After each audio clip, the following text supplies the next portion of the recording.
મિત્રો, ઈપીએફ પર income tax સિરીઝના પાછલા વિડીયોમાં આપણે નોકરી આપનારના યોગદાન પર લાગુ પડતા ઇન્કમ ટેક્સના નિયમો વિશે વાત કરી હતી. આ પાર્ટમાં આપણે વાત કરીશું કર્મચારીના યોગદાન પર મળતી ઇન્કમ ટેક્સની છૂટ અથવા કપાત વિશે. મિત્રો, કોઈ કર્મચારી દ્વારા ઈપીએફમાં કરવામાં આવેલા 1.5 લાખ રૂપિયા સુધીના યોગદાન પર તેને આવકવેરા અધિનિયમની કલમ 80C હેઠળ ડિડક્શન મળે છે.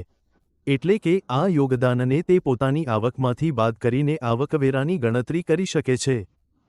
અહીં અમે એ પણ જણાવી દઈએ કે જો તમે ઇન્કમ ટેક્સના નવા રેજિમમાં આઈટીઆર ફાઇલ કરો છો, તો તમને કોઈપણ કપાત ડિડક્શન નહીં. ઈપીએફ પર મળતું વ્યાજ કરમુક્ત હોય છે. શરત એ છે કે તેનો દર 9.5% વધુ ન હોય.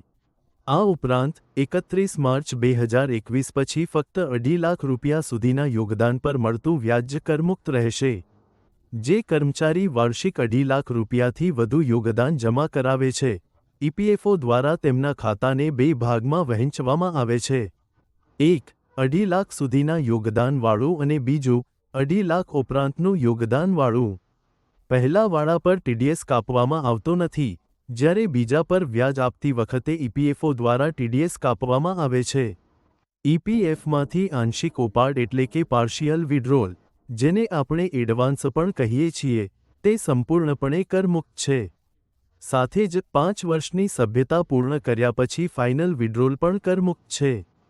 5 વર્ષ પહેલાં જો આ કારણોસર ફાઇનલ વિડ્રોલ લઈ રહ્યા છો, તો પણ તમારું ઈપીએફ કરમુક્ત રહેશે. નંબર 1, તમે જે પ્રોજેક્ટમાં એમ્પ્લોયડ છો તે પૂર્ણ થઈ ગયો છે, તેથી તમારી જોબ સમાપ્ત થઈ ગઈ. નંબર 2, નિયોક્તા દ્વારા સંસ્થા બંધ કરી દેવામાં આવી છે. નંબર 3, તમે ખરાબ સ્વાસ્થ્યના કારણે નોકરી છોડી રહ્યા છો. જો તમે 5 વર્ષથી ઓછી સદસ્યતા પર એક નોકરી છોડીને બીજી જોઈન કરો છો અને નિયમ અનુસાર તમારું પીએફ એકાઉન્ટ ટ્રાન્સફર કરાવો છો, તો પણ તમારા પર કોઈ ટેક્સ લાગશે નહીં. પરંતુ જો તમે સ્વેચ્છાએ નોકરી છોડીને 5 વર્ષથી ઓછી સદસ્યતા પર ફાઇનલ વિડ્રોઅલ લો છો, તો તેના પર ઈપીએફઓ દ્વારા ઇન્કમ ટેક્સ એટલે કે ટીડીએસ કાપવામાં આવશે.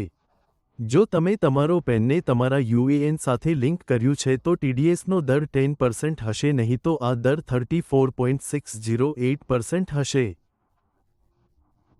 અહીં અમે એ પણ સ્પષ્ટ કરી દઈએ કે જો ફાઇનલ વિડ્રોઅલની રકમ 50,000 રૂપિયા સુધી છે તો કોઈ ટીડીએસ કાપવામાં નહીં આવે. આ સિવાય જો તમે ફોર્મ 15G કે 15H ક્લેમની સાથે અપલોડ કરો તો પણ ટીડીએસ કાપવામાં નહીં આવે. એના વિશે અમે તમને આગળના વિડીયોમાં એટલે કે પાર્ટ 3માં જણાવીશું. ત્યાં સુધી તમારું ખૂબ ધ્યાન રાખો અને અમારા વિડીયો જોતા રહો. આભાર. જય હિન્દ.